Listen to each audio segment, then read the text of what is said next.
હું તમને શું કહું છું, આ તમે મને સલવાર તો શીખવાડી, પણ ટોપનું કટિંગ કરતા તો શીખવાડો. તમે બહાર ગયા હોય ત્યારે મારે બેસી રહેવું પડે છે. કઈ વાંધો નહીં, ટોપનું કટિંગ શીખડાઈ દઈએ.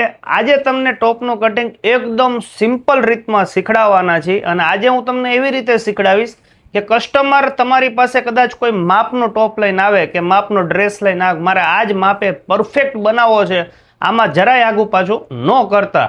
ઘણીવાર કેવું છે, બોડી માપ ઉપરથી ઘણા લોકો લૂઝ પહેરતા હોય, ફિટિંગ વાળું પહેરતા હોય, પરંતુ જ્યારે માપનો ડ્રેસ આપે છે ને ત્યારે પરફેક્ટ બનતો હોય છે.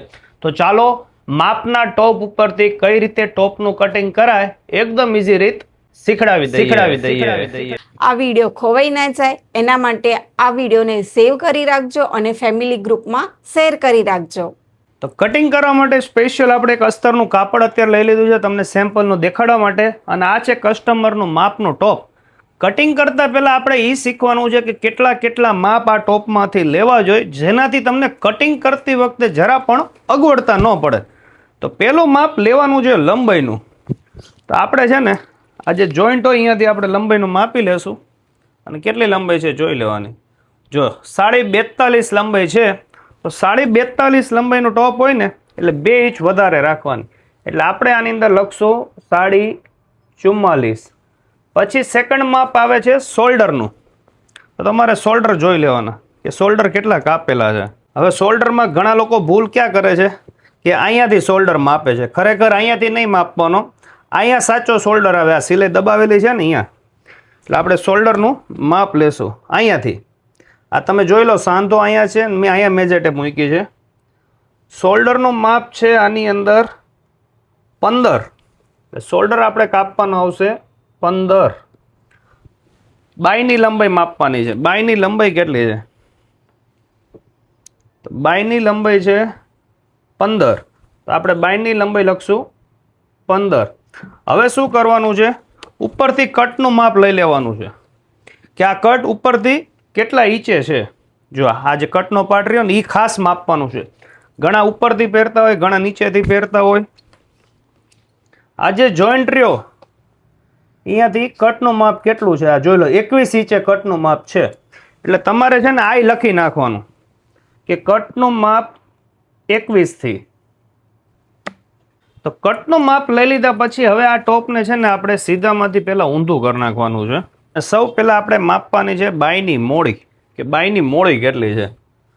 તો તેના માટે કેટલી છે બાયની મોડી?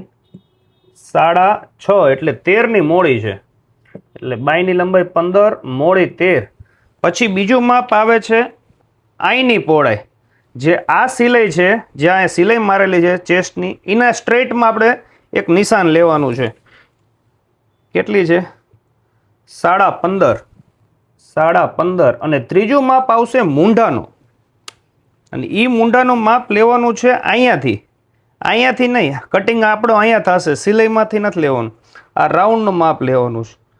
એનું માપ છે 9.5 એટલે 17.5. હવે ચેસ્ટનું માપ લેવાનું છે. જ્યાં સિલાઈ મારેલી છે આ તમે જોઈ શકો છો. સિલાઈ ટુ સિલાઈ આપણે માપી લેવાનું છે. કેટલું થાય છે? 21.5 એટલે 43. 43ની ચેસ્ટ થઈ. કમર માપી લેશું. કમરની વાત કરીએ ને તો કમર રેગ્યુલર માપ હોય ને, કોકનું વીક બોડી હોય ને તો ઉપરથી 13નો ખાંચો આવે. અને હેવી બોડી હોય તો 15 થી 15.5 આવે. બાકી રેગ્યુલર મીડિયમ હોય, આ એક્સેલ સાઇઝની આસપાસનું માપ છે, તો આમાં ઉપરથી છે ને તમારે કમરનો ખાંચ 14 14.5 ઇંચનો રાખી દેવાનો. એટલે આપણે અહીંયાથી છે ને કમરનું માપ લઈ લેશું. આ બેનનું જે માપ છે એમાં એટલો બધો ડિફરન્સ નથી બોડીમાં. જો એમની કમર છે 39 એટલે આપણે 39 રાખશું. અને સીટનું માપ લેવાનું છે આવડવા.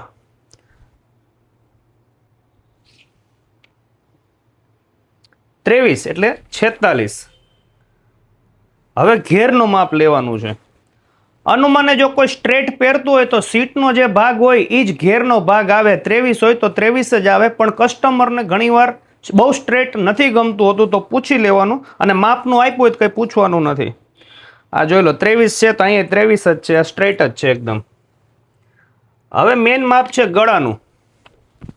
ગળું કેટલું ઉતારેલું છે આગળ પાછળ. આગળનું આપણે માપ લઈ લઈએ ગળાનું. તો આગળથી 5.5 ઇંચ ઉતારેલું છે, તમે જોઈ શકો છો. જો આ શોલ્ડર છે 5.5 ઇંચ. આ બેન બહુ ડીપમાં ગળું નથી પહેરતા. 5.5 અને પાછળથી તો એકદમ બંધ ટાઈપ જ છે 1.5 ઇંચ. હવે મેન માપ લેવાનું છે ગળાની પહોળાઈનું, કે ભાઈ ગળું કેટલું પહોળું છે કટિંગમાં. તો તમે જોઈ શકો છો 6 ઇંચ ગળું પહોળું કાપેલું છે. આનું હું તમને કટિંગમાં શીખડાવી દઈશ કે કઈ રીતે થાય. તો ટોટલી બધા માપ આવી ગયા છે. ચાલો હવે તમને કટિંગ શીખડાવી દઈએ. તો સૌ પ્રથમ તો આપણે જો લો કાપડ રેડી છે. ટોપની લંબાઈ 42 હતી, એટલે તમારે 2 ઇંચ વધારાનું કાપવાનું છે. એટલે આપણે જોઈ લો 44 રાખવાનું છે. એટલે હું છે ને અહીંયા 44 કરી નાખું, ઉપરથી કાપી લેશું વધારાનું. આ 44 મેં નિશાન કરી નાખ્યું છે. તો એક અલગ એંગલથી તમને શીખડાવી રહ્યા છીએ. તો આપણે સૌ પ્રથમ નિશાન મારી દીધું છે 44 ઇંચે, અને હવે શોલ્ડરનું માપ છે 15, એટલે આપણે 7.5 ઇંચે નિશાન મારવાનું રહેશે. જોઈ લો આ 7.5. શોલ્ડરનું જે માપ હોય એનું અડધું નિશાન, કારણ કે આ ડબલ પડ છે. એટલે પહેલાં જ છે ને આને આવી રીતે નિશાન કરી નાખવાનું છે, બરોબર છે. અને એક નિશાન 7.5નું અહીંયા કરી નાખવાનું છે. આવું મારી થિયરી કહું છું, તમારે જરૂરી નથી કે આ થિયરી પ્રમાણે કરવું, બધાની થિયરી અલગ અલગ હોય છે. હવે જનરલ છે ને આ માપ મુજબ આનો ગાળો 6.5 ઇંચની આસપાસ આવશે. આ ચેસ્ટનો મૂંઢાનો ગાળો છે. ઉપરથી 14.5 ઇંચ કમરનો, અને 21 છે એટલે 21.5 નિશાન મારવાનું રહેશે. એટલે 3 નિશાન આપણે કરવાના છે. આ કટનો, આ કમરનો અને આ ચેસ્ટનો. ચેસ્ટનું માપ છે 43.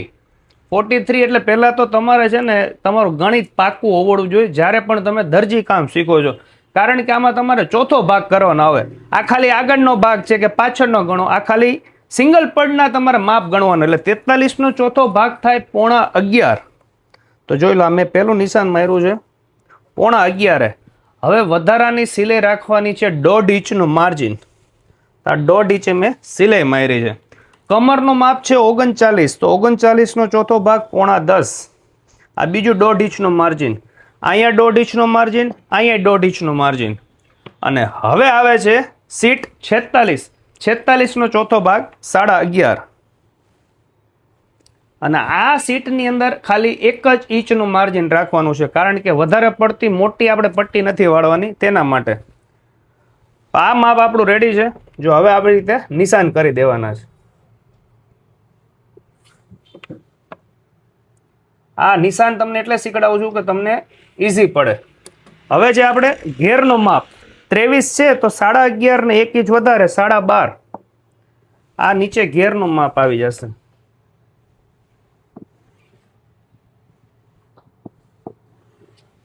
આ જોઈ. હવે મેન છે ને રાઉન્ડ માપી લેવાનો છે. પેલા રાઉન્ડ દોરી નાખશું, પછી માપી લઈએ. તો તમે જોઈ શકો છો બધા નિશાન રેડી છે. આ નીચે ઘેરનું, કટનું, કમરનું, ચેસ્ટનું, શોલ્ડરનું. હવે છે ને આ રાઉન્ડમાં આપણે માપેલું છે કે ભાઈ 17.5નો મૂંઢો હોવો જોઈએ. એટલે આપણે અહીંયા માપી લઈશું કે ભાઈ 17.5 થઈ જાય છે. તો જોઈ લો પરફેક્ટ છે. 9.5 અને 1/2 ઇંચ સિલાઈનું. હવે આને આપણે કટિંગ કરી લેશું.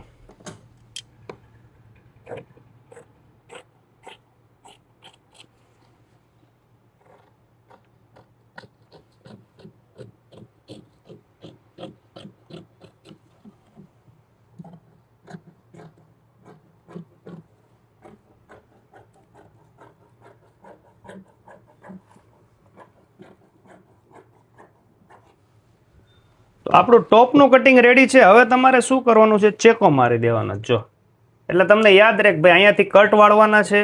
આપણે જે કમરનું માપ લીધું એ અહીંયા માપવાનું છે, અને અહીંયા ચેસ્ટનું માપ લેવાનું છે. હવે આ જે ગાળો રહ્યો ને એ પાછળનો ગાળો છે. તમારે આગળના ગાળા માટે થોડોક શેપ દેવાનો આવશે. જોઈ લો આવી રીતનું. બોડી પ્રમાણે ડિપેન્ડ કરે છે.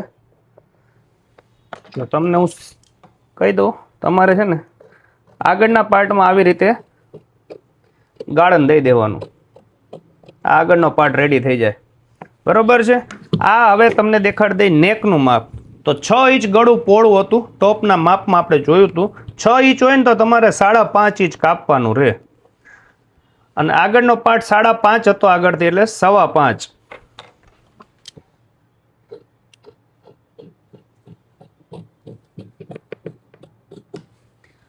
આપણું ટોપનું કટિંગ રેડી છે, જોઈ લો તમે. એકદમ ઇઝી રીતે ટોપનું કટિંગ રેડી છે. સિલાઈ મારતી વખતે માપ બધા લઈ લેવાના. ચાલો સ્લીવનું કટિંગ પણ તમને દેખાડી દઈએ. તો બાયની લંબાઈ છે 15. આ જોઈ લો 4 પટ રેડી છે, બરોબર છે. તો 15 માટે આપણે છે ને આટલું સિલાઈમાં દબાશે, અને આ કટ ટુ કટ કાપડ છે એટલે આને પેલા નિશાન કરી દઈશું. આટલી પટ્ટી વળશે,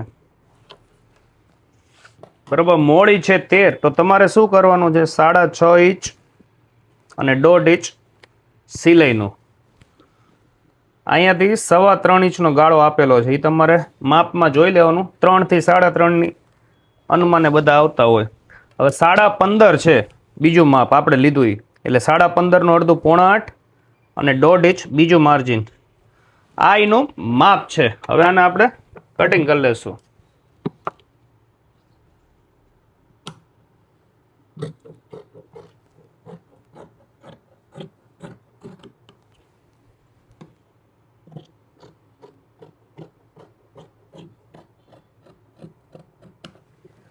પેલા તો અહીંયા સેન્ટરમાં ચેકો મારી દેશું, અહીંયા ચેકો મારી દેશું, અને હવે છે ને ગાળણ દેવાનું છે.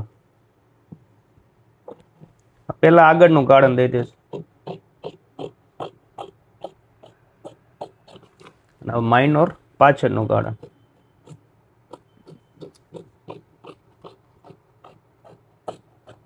આગળની સ્લીવમાં છે ને માઇનોર ચેકો મારી દેશું, એટલે આપણને આઈડિયા આવે કે આગળનો જ ભાગ છે. હવે શું કરવાનું છે, આજે ટોપનું કટિંગ કરેલું છે એની યાર માપી લેવાનું છે કે ભાઈ સ્લીવ બરોબર છે કે નથી. તો તમે જોઈ લો ભાઈ, પરફેક્ટ આ સિલાઈ આવી ગઈ છે. આટલો શોલ્ડરમાં સાંધો દબાય અને આ સ્લીવ આવી ગઈ છે. તો આટલું ઇઝી છે ટોપનું કટિંગ કરવું. તમને આ રીત કેવી લાગી, કયા ગામથી જુઓ છો? અને આવા જ વિડીયો જોવા માટે અમારા ફેસબુક અને ઇન્સ્ટાગ્રામ પેજને ફોલો કરો, અને યુટ્યુબમાંથી જોતા હોય તો અમારી ચેનલને સબસ્ક્રાઇબ કરીને સપોર્ટ કરવાનું ભૂલતા નહીં. ચાલો મળીએ નવા વિડીયોમાં. Thank you. આભાર.